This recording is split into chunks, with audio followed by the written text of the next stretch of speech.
আজকে নতুন ধরনের এক রান্না, যেটা হচ্ছে কচু শাকের পাতার ভর্তা।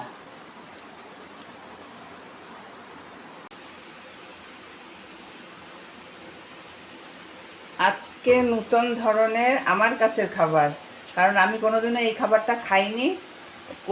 কচু শাক খেয়েছি, কিন্তু কচু পাতার ভর্তা কোনোদিনও খাইনি। এটা আজকে আমার কাছে নতুন খাবার।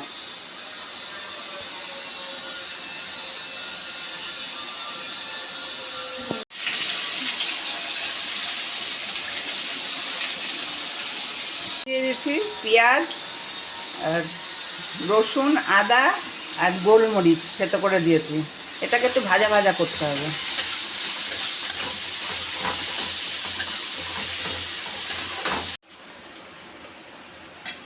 কাঁচা লঙ্কা দিয়ে দিয়েছি, হলুদ হলুদ দিচ্ছি একটু,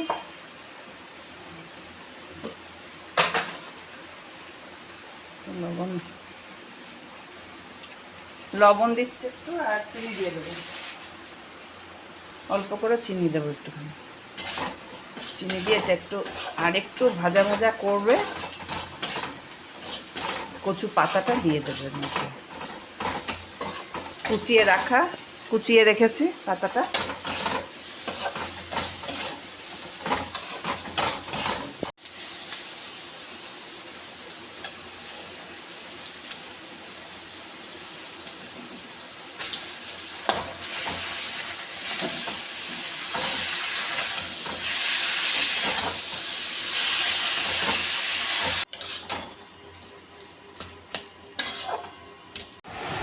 কমপ্লিট হয়ে গেল কচু পাতার ভর্তা।